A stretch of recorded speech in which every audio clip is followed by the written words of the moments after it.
श्री शिवाय नमस्तु भीम हर हर महादेव। स्वागत है आपका हमारे चैनल सनातन धर्म का संसार पर। दोस्तों, आप सभी लोग जानते हैं कि गुप्त नवरात्र चल रहे हैं और ये गुप्त नवरात्र पूरे 18 फरवरी तक चलने वाले हैं। मतलब कि 18 फरवरी को नवमी तिथि है।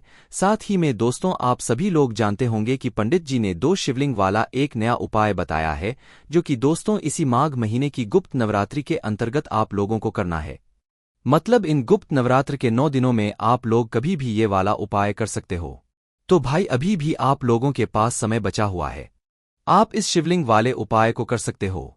पर दोस्तों, सवाल वहीं पे आता है कि भाई, इस 2 शिवलिंग वाले उपाय को हमें कैसे करना है, किसको करना है, किस समय करना है। ऐसी सब चीजें लोगों के मन में बहुत ज्यादा आ रही है और लोग पूछ भी रहे हैं। तो भाई, इस वीडियो में हम आप लोगों को इस 2 शिवलिंग वाले उपाय को अच्छे से समझाने वाले हैं कि भाई ये उपाय आप लोगों को कैसे करना है, किस समय करना है, किसको करना है और कैसे करना है। तो सबसे पहली बात दोस्तों, हम ये समझते हैं कि ये उपाय सिर्फ और सिर्फ इन गुप्त नवरात्रि के दिनों में किसी भी दिन आप लोगों को करना है, इसके और किसी दिन नहीं करना है। 18 फरवरी तक गुप्त नवरात्र है, तो 18 फरवरी तक आप लोग इस उपाय को कभी भी किसी भी एक दिन एक बार कर सकते हो। आप करने का समय क्या है, तो देखिए, इस उपाय को जो करने का समय है वो सुबह से लेकर दोपहर तक का समय है। इसके बाद आप लोग इस उपाय को नहीं कर सकते। इस बात का ध्यान रखिएगा। करना किसको है दोस्तों, यहाँ पर हम आपको बता दें, घर की जो विशेष बड़ी माताएं बहनें होंगी वहीं इस उपाय को करें। क्योंकि घर की माताएं बहनें कौन होती हैं? घर की लक्ष्मी होती है, इसीलिए घर की लक्ष्मी ही जो है ये वाला उपाय करना चाहिए। अब दोस्तों, उपाय को करने की सामग्री क्या है, उपाय को करने की विधि क्या है, वो हम लोग जानते हैं। तो देखिए, उपाय को करने के लिए जो आपको सामग्री लगने वाली है वो बहुत ही कम लगने वाली है और बहुत ही आसानी से आप लोगों को मिल जाएगी। जिसमें से सबसे पहली चीज है दोस्तों यहाँ पर लाल फूल। 2 तरह के फूल हमें इस उपाय में प्रयोग होंगे। पहला तो है लाल फूल और दूसरे हैं सफेद फूल। अब आप कहोगे, भाई कौन से लाल फूल और कितने लाल फूल और सफेद फूल कौन से और कितने सफेद फूल? तो यहां हम आपको बता दें, 9 लाल फूल आपको लेने हैं, 5 सफेद फूल आपको लेने हैं। अब लाल फूल जितने तरह के होते हैं उनमें से कोई भी आप एक तरह के फूल ले सकते हो। ऐसे फूल लेना है जो भगवान शिव जी पर चढ़ते हो। लाल कलर का अगर सबसे आसानी से हम सोचा जाए तो भाई गुलाब का फूल लाल होता है। इसके अलावा भी बहुत तरह के फूल होते हैं जो कि लाल कलर के होते हैं, तो भगवान शिव जी पर भी चढ़ते हैं। तो भाई वो फूल आप लोगों को एक कोई चुन लेना है और 9 लाल कलर के जो भी फूल आप लोग ले रहे हो वो लेकर तैयार करके रख लेना है। उसके बाद आती है सफेद फूलों की। तो देखिए, यहां पर आपको 9 तो लाल फूल लेना है, पर सफेद फूल लेना है 5-5 सफेद फूल लेना है। सफेद फूल भी वो लेना है जो भगवान शिवजी की शिवलिंग के ऊपर चढ़ते हो। इस बात का आप लोग ध्यान रखना। 2 चीजें हो गई। इसके बाद में एक दीपक और आपको तैयार करना है। ये दीपक आप आटे का भी ले सकते हो, मिट्टी का भी ले सकते हो। तो भाई, आटे का या मिट्टी का दीपक तैयार करना, उसके अंदर रखना आप गोल पाते ही। इस बात का ध्यान रखना। और डालना क्या है उसके अंदर? शुद्ध देसी गाय का घी। तो भाई, जैसे ही आप लोग क्या कर लेते हो कि ये उपाय की सामग्री को तैयार कर लेते हो। अब इसके बाद आती है उपाय को करने की विधि। उपाय को आप लोगों को सुबह से लेकर दोपहर के समय कभी भी कर लेना है, इन गुप्त नवरात्रों के अंतर्गत नवमी तिथि के दिन तक। तो करना क्या है, इस उपाय को आपको कहीं बाहर जाने की करके जरूरत नहीं है। आप अपने घर के अंदर ही इस उपाय को कर सकते हैं और इस उपाय को करना भी घर के अंदर ही है। कहाँ पर करना है? आपके घर में अगर कोई गमला है जिसके अंदर कोई भी पौधा लगा हुआ हो, बस गमले के अंदर तुलसी जी का पौधा नहीं होना चाहिए। इस बात का विशेष रूप से आप लोग ध्यान रखना, तुलसी जी का पौधा ना हो। तुलसी जी के अलावा कोई और फूल का पेड़ लगा हुआ हो या कोई और पौधा लगा हुआ हो, भाई उस गमले के अंदर आप लोग ये वाला उपाय कर सकते हो। गमले के अलावा अगर आपके घर में बगीचा है, मिट्टी है, वहां पर भी आप लोग ये उपाय कर सकते हो। अगर आपके घर में कोई ऐसी जगह है जहां पर मिट्टी पड़ी हुई है, हाँ, वहां पर भी आप लोग ये उपाय कर सकते हो। करना क्या है, जब आप इस उपाय को करो तो उपाय की सामग्री जो हमने आपको बताई है, पूजन वाली थाली में किसी में पात्र में रखकर आप लोग लेकर आ जाना। जैसे ही आ जाते हो, आने के बाद आप लोगों को क्या करना है कि भाई, सबसे पहली चीज देखो, जहां पर भी आप लोग ये उपाय कर रहे हो वहीं की थोड़ी सी मिट्टी लेना है। जैसे गमले के अंदर भी कर रहे हो, गमले की थोड़ी सी मिट्टी लेना है। अलग से भी ले सकते हो, पर गमले में है तो गमले से ही आप लोग ले लेना। तो भाई क्या करना है, गमले की ही थोड़ी सी मिट्टी लेना है। गमले की थोड़ी सी मिट्टी लेकर आपको उसी गमले की मिट्टी से दो छोटे छोटे पार्थिव शिवलिंग बनाना है। पार्थिव शिवलिंग का मतलब समझते हो भाई, एज अ शिवलिंग जो कि से बना रहे हैं। और ये शिवलिंग बिल्कुल आपको वैसे बनाने की जरूरत नहीं है, मात्र छोटे छोटे से जो है शिवलिंग का उन्हें आकार दे देना है और कुछ भी नहीं करना है ना। छोटे छोटे से जो है मिट्टी को थोड़ा अपने हाथों से ही ऊपर की ओर उठाकर दो छोटे छोटे से ऐसे शिवलिंग बनाकर तैयार करके रख लेना है। दो शिवलिंग आपको बनाना है, दो से ज्यादा नहीं बनाना है और दो ही बनाना है। तो दोनों शिवलिंग जैसे ही आपके बन जाए तो अपने गमले के अंदर ही थोड़ी सी दूरी बनाकर जो है एक इधर रखना है तो दूसरा थोड़ी दूरी पर शिवलिंग आप लोग रख देना उसी गमले के अंदर या जहां पर भी आप लोग मिट्टी के ऊपर ये वाला कर रहे हो। तो भाई जैसे ही आप लोग अपने दोनों शिवलिंगों को रख देते हो आपके मिट्टी के ऊपर है ना, मतलब जहां पर भी गमले के अंदर कर रहे हो, तो दोनों शिवलिंग आपके बनकर तैयार हो गए हैं। अब उपाय की आप लोग विधि ध्यान से सुनिए। तो सबसे पहले तो जो आपने दोनों शिवलिंग तैयार किए हैं इनकी आपको पूजन अर्चना करनी है।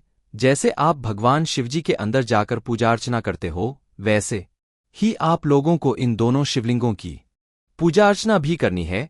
बस ध्यान आपको ये बात रखना है, दो शिवलिंग हमने बनाए हैं। पहली वाली जो शिवलिंग होगी इसको आपको माता पार्वती जी का स्वरूप मानना है। वैसे तो शिवजी का सारे पूरा परिवार उनका शिवलिंग में ही विराजित होता है, पर आपको एक तरीके से अपने मन के लिए मान लेना है कि भाई पहला वाला जो शिवलिंग है माता पार्वती जी का स्वरूप है, ठीक है। दूसरा वाला जो शिवलिंग है वो भगवान शिवजी का स्वरूप है। इस बात का ध्यान रखना है, ठीक है। दोनों को आपने मन ही मन मान लेना है। दोनों शिवलिंग को पार्वती जी मान लेना, एक को शिवजी मान लेना है। ना करना क्या है, आपको सबसे पहले चंदन से जो है भगवान का तिलक करना है। चावल अक्षर वगैरह जो है ये सब चीजें जो है समर्पित करना है और इनसे पूजन करना है। आपने पूजन कर ली, इसके बाद में आप उपाय की जो सामग्री है वो आप अपने सामने रख लो। और उपाय की सामग्री में से सबसे पहले जो आपका दीपक है, मतलब कि जो आपने दीपक तैयार किया हुआ है गुलबाती का शुद्ध देसी गाय की घी का, उसको जला लेना है। पर दीपक अभी रखना नहीं है, पहले आप जलाकर तैयार करके रख लेना। जला दीपक जैसे ही आप लोग जला लो उसके बाद आप लोग क्या करना है, आप लोगों को जो आपने 9 लाल फूल लिए हैं, चाहे वो गुलाब के हो चाहे कोई से भी लाल फूल हो, भगवान शिव जी पर बस वो चढ़ते हो, उस बात का ध्यान रखना। तो 9 जो लाल फूल लिए हैं और 5 जो सफेद फूल लिए हैं, इन दोनों ही के फूलों को आपको एक एक शिवलिंग पर चढ़ाना है। कैसे चढ़ाना है वो हम आपको समझाते हैं। देखिए, सबसे पहले जो 9 लाल फूल लिए हैं वो आपको पहली वाली शिवलिंग पर चढ़ाने हैं, जिसको आपने माता पार्वती जी मानकर रखा हुआ है। भाई ये फूल एक साथ तो शिवलिंग पर चढ़ेंगे नहीं, छोटी छोटी पार्थिव शिवलिंग होंगी। तो आप इन फूलों को एक एक करके उसी शिवलिंग के आसपास में पास जो है रखते जाना है। और जो है एक एक करके जो है आप लोगों को इन फूलों को जो है, मतलब जो 9 लाल कलर के फूल हैं वो पहली वाली शिवलिंग के पास में रख देना है, एक एक करके हैं ना। जैसे ही 9 लाल फूल पहले वाले शिवलिंग के पास देते हो तो दूसरे वाले जो सफेद फूल हैं 5, इन दूसरे वाले 5 सफेद फूलों को एक एक करके दूसरी वाले शिवलिंग के पास में रख देना, जिसको आपने भगवान शिवजी का स्वरूप मानकर रखा हुआ है। तो एक एक फूल सफेद वाला जो है शिवलिंग के पास में आप लोग रख देना। तो 9 फूल आपने पहले वाले शिवलिंग के पास में चढ़ा दिए लाल वाले, और 5 फूल जो सफेद वाले हैं वो आपने दूसरे शिवलिंग के पास में चढ़ा दिए। तो भाई अब इसके बाद में जो आपने दीपक जलाकर पहले से रखा हुआ है ना, इस दीपक को आप लोग उन्हीं दोनों शिवलिंगों के पास में रख दो। भगवान को आंच ना लगे इतनी दूरी बनाकर आप लोग रख देना। अब देखिए, यहां पर आप लोग चाहें तो इस दीपक से भगवान की आरती भी कर सकते हैं, भगवान से निवेदन भी कर सकते हैं। जैसे ही आप लोग इस दीपक को दोनों शिवलिंगों के पास में रख दें, उसके बाद में आंख बंद करके हाथ जोड़ के भगवान से प्रार्थना कर लेना, निवेदन कर लेना। आपकी जो भी मनोकामना हो वो भगवान शिव जी से एक बार बोल देना, उनसे प्रार्थना कर लेना। आप जो भगवान शिव जी से मांगेंगे वो आपको जरूर प्रदान करेंगे। पर दोस्तों, अभी यहाँ पर ये वाला उपाय पूरा नहीं हुआ है। इस उपाय को पूरा कब माना जाएगा, जब आप इन दोनों शिवलिंगों का विसर्जन कर देते हैं। आप सभी लोग जानते हैं, जब भी हम पार्थिव शिवलिंग का निर्माण करते हैं विसर्जन करना जरूरी होता है। तो इसी तरीके से इस 2 शिवलिंग वाले उपाय में भी आपको जो है विसर्जन करना अति आवश्यक है। क्या करना है भैया, आप लोगों को सबसे पहले चीज जैसे ही आपका उपाय हो जाए, आप दोनों मतलब अपने दीपक को जला दो। दीपक जब तक जलता है, जब तक आपको कुछ भी नहीं करना है, आप अपने बाकी काम कर सकते हैं। जैसे ही दीपक बुझ जाता है, ठंडा हो जाता है, 1-2 घंटे के अंदर हो ही जाएगा आराम से। 1-2 घंटे के अंदर ही आपको इस उपाय को पूरा करना है। दीपक जैसे ही अपने आप बुझ जाए, आपको कुछ नहीं करना है, अपने आप बुझ जाए या अपने आप ठंडा हो जाए, मतलब बत्ती पूरी जल जाए, आपको इसी जगह पर आना है जहां पर आपने उपाय किया है। तो सबसे पहले क्या करना है, अपने उपाय की जो सामग्री है, 2 जो पार्थिव शिवलिंग आपने बनाए हैं, इनको उठा लो। जो 9 फूल आपने चढ़ाए हैं, वो उठा लो। 5 सफेद फूल आपने चढ़ाए हैं, वो उठा लो। साथ ही जो दीपक है वो भी उठा लो। आटे का बनाया है तो वो उठा लेना है, मिट्टी का है तो फिर कोई दिक्कत वाली बात नहीं है। अब इन सभी सामग्री को एक साथ रखकर कहाँ पर जाना है, इनका विसर्जन करने के लिए जाना है। विसर्जन करने के लिए कहाँ पर जाओगे, किसी भी नदी, बावड़ी या तालाब के पास में। कहाँ पर जाओगे, कोई भी, अगर आपके घर के पास में नदी हो, बावड़ी हो, तालाब हो, कोई भी, वहां पर आप लोगों को जो है इस पूरी सामग्री को लेकर जाना है विसर्जन करने के लिए। बस वहां पर जाकर कोई भी नदी, बावड़ी या तालाब, किसी भी एक जगह पर जाकर इन सभी चीजों का, इन सभी सामग्रियों का विसर्जन कर देना है।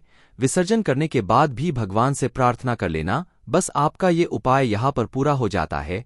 ठीक है, विसर्जन करने के बाद ही आपका ये उपाय पूरा होगा। इस बात का ध्यान रखना। आप कई सारे लोग ये भी कहेंगे, भाई हमारे घर के पास में ना तो नदी है, ना बावड़ी है, ना तालाब है, ना कुछ है, हम क्या करें। तो उस स्थान पर आप लोग दोस्तों ये सभी पूजन की जो सामग्री है, उपाय की सामग्री है, इसको लेकर किसी पेड़ के नीचे जा सकते हो। अब पेड़ भी कौन सा हो, बेलपत्री का पेड़ हो, पीपल का पेड़ हो, आंवले का पेड़ हो, शमी का पेड़ हो, इन सभी वृक्षों के नीचे जाकर या किसी भी वृक्ष के नीचे जाकर आप लोग जो है इन सभी पूजन सामग्री का विसर्जन कर सकते हो। आपका उपाय पूर्ण मान लिया जाएगा है ना। तो दोस्तों ये है 2 शिवलिंग वाला उपाय। इस तरीके से आपको इस 2 शिवलिंग वाले उपाय को करना है। इस उपाय को करने से आपकी मनोकामनाएं पूर्ण होती है। किसी कारणवश अगर माताएं बहनें इस उपाय को ना कर पाए तो घर का कोई बड़ा एक व्यक्ति भी इस उपाय को कर सकता है।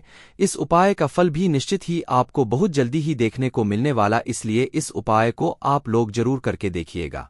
इस उपाय को करने में अगर आपको कोई भी दिक्कत, समस्या, परेशानी आती है तो उसे आप हमसे कमेंट करके पूछ सकते हैं। श्री शिवाय नमस्तु भीम, हर हर महादेव।